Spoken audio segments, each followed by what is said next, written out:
Okay, Linda, if you can kind of just walk us through some of your pieces in this exhibit. Thank you. Well, this is our Dreamscape, and actually my dream stuff begins here. And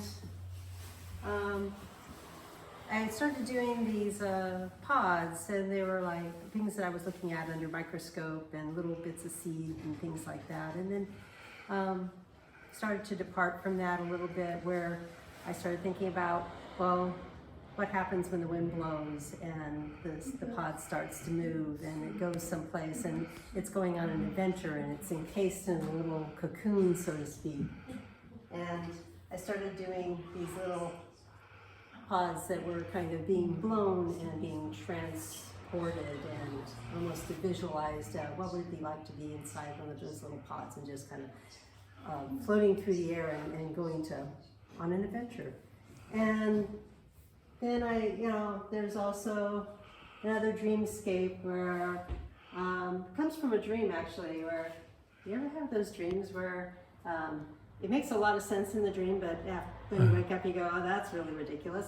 But it's a trail of bones, and it just continues on, and I realized in the dream that it's not going to end. It's just going to kind of continue and move back on itself, and sometimes it's bones, and sometimes it's birds. And when you're looking in the sky and the birds are flying across the sky and they're all kind of connected somehow. So kind of brings me into, remember I said, there's that ending, where it begins and it doesn't end. It kind of just spiraling back on itself, and that's where these come in, where it's everything's kind of flowing in this concentric circles and coming back, and the beginning kind of comes back and meets the end and continues on again. And so there's also just my pixie dust. And remember I was talking about the pods, where the pods have the little seed in it, and it's being transported and it's going on an adventure. Well, then it kind of became this, well, what if it wasn't a seed? What if it was like a little entity, a little person, a little figure, a pixie, a fairy, something that was going on an adventure. So it's a dream. Anyway, then this is a place. It becomes a landscape. This actually, when you turn it on its side, it did start out as a bit of a pod, and then I turned it, and then it became a landscape. And then I'm starting thinking, it's like, okay, then I don't know how this happened, but this was part of the texture, and it actually became a bit of a city, and it's off in the distance, and so it becomes a story. So all of them kind of have that, where I'm starting off with something very simple, a bit of a pod, a bit of a shape, and it actually becomes more than that, less about the actual object, the shape, than what it transforms into. And how it transforms is, the texture in the plaster, something that's, it's a dialogue between whatever the shape started out to be and what's happening around it. And all of these. This is a bit, it turned out that I didn't realize, but there was a bit of ocean out here. And then, I don't know, maybe this is a bit of, I'm looking through a window and there's a bit of sky, and maybe it's ocean, maybe it's sky, maybe it's a bit of both, because, in dreams they don't make any sense, it kind of becomes one thing, and the next thing you know, it's something else. So there's that nice bit of push and pull where you think you know what you're looking at, and then it kind of becomes something else. So. Wonderful. Okay, Elizabeth, if you just walk us through some of your pieces in this exhibit. Put my glasses up on my face. This is called Wonderland, and it's a silk bodice that I made. But before I made it, I printed all these designs on the fabric. And the straps are fabric underneath, but these are pieces of paper that I printed with images from Alice in Wonderland by Tenniel. And then I put hearts on this. This is also paper over the top of some fabric. So this is wearable. And it's got a 30-inch waist for someone who's really thin and very fit. And then the skirt is made of paper, and I ombre'd the bottom with watercolor. The skirt's also wearable. The waistband is fabric, but don't wear it in the rain. This is the Shaman, and I made him. His hands and legs and head are made of paper clay, which is an air dry clay that you don't have to fire it. And then I used rub and buff over the top to make him look ancient. And then I made his clothes and his hat and his shoes and the little medicine bag. It's got sage in it. The vest has it's got a facing on it. It's lined. That and Is that all imagination, or did you see? His face. This is the first one I ever did, and I was really surprised how good his head came out. So then it created all this pressure that I had to make his hands look good and his feet and legs look good, because I did such a great job on his head. If I wanted to use it, I had to have good hands. So it worked. It took me a long time to get his hands right, but I did it. So I was really happy with that. Nice. And I've never done another one as good as this one. So I haven't shown any others. This is it. Maybe someday in the future. This is pyramid, and it's called The Heart of the Matter.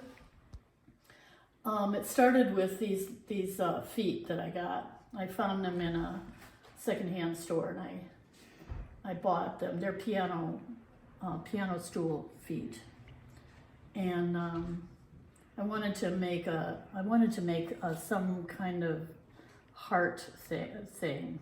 I wanted to do a human heart, so I sculpted this heart.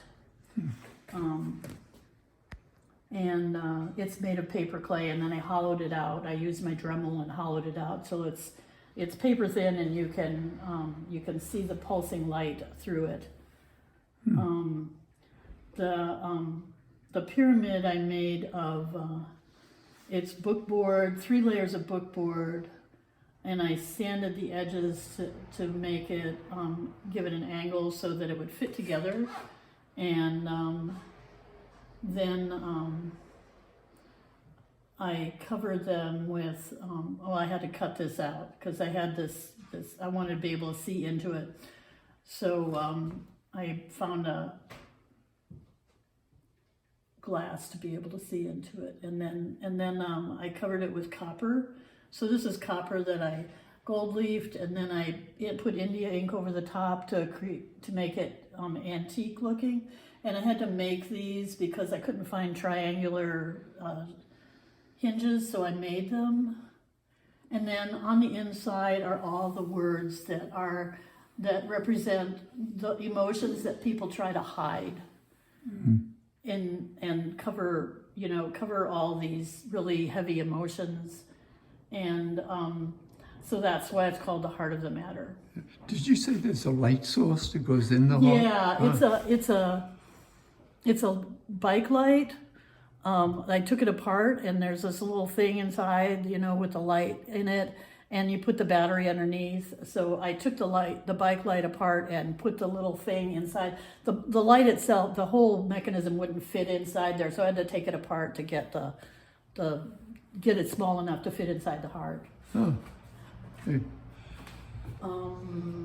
This is a print of a drawing I did, and I wanted to make a house out of a tree. And I really love the winter. I grew up in the Midwest, so I love the whole idea of living out in the middle of the forest with the only way to get to town is via the ice. Is that a watercolor? Yeah. Then this is Radicus Roy. And I did a book to go with it, but the book sold. So there's only the rat left. And I created the pattern and then made the rat. And it's fabric stuffed. And then I sculpted it with thread to create his eyes and his mouth. And this hat I found. And he doesn't move unless you, yeah, his joints, his arms and legs move, but that's it. This is another illustration. This is an original. It's the only one. I haven't done any more of these. And it's watercolor and ink.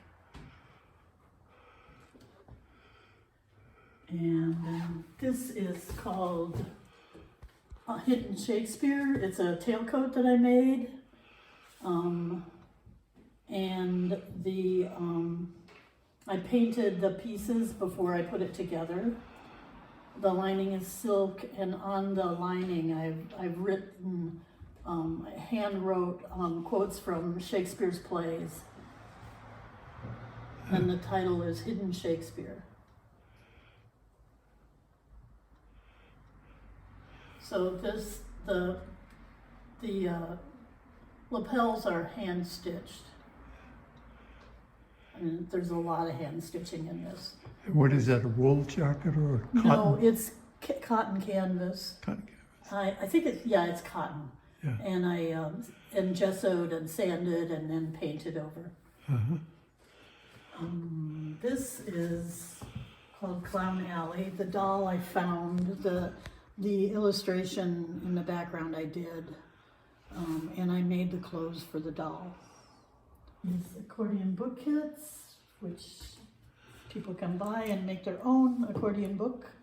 There's instructions inside, and this is paste paper that I did the surface design on, and I cut this so it's all ready to go. You just need glue and a ruler and a pencil and scissors and scrap paper.